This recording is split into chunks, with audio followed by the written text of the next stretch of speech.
In this video, you'll learn how to archive a Teamspace in Notion. This process allows you to declutter your workspace while keeping important information accessible for future reference. By following these steps, you will effectively manage your Teamspaces without losing any valuable content. Begin by launching the Notion application on your device or accessing it through your web browser. Once you are on the main dashboard, locate the sidebar on the left side of the screen. This sidebar displays all your Teamspaces and pages. If you do not see the sidebar, click on the menu icon at the top left corner to expand it. Next, identify the Teamspace that you wish to archive. Hover over the Teamspace name, and you will see 3 dots appear to the right of the name.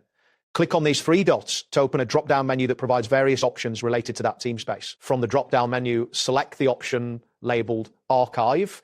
Once you click on Archive, a confirmation dialog will appear asking you to confirm your decision to archive the Teamspace. This is an important step, as archiving will remove the Teamspace from your active view but will not delete any content within it. After confirming your choice, the Teamspace will be archived and you will receive a notification indicating that the archiving process was successful. You can verify that the Teamspace is archived by scrolling to the bottom of your sidebar, where you will find an archived section. Click on this section to view all archived Teamspaces. If you ever need to restore an archived Teamspace, simply navigate to the archived section, hover over the Teamspace you wish to restore, click the 3 dots next to it, and select the option will bring the Teamspace back to your active sidebar. Keep in mind that the archiving process does not affect the content, and all pages and databases will remain intact. That wraps up today's guide.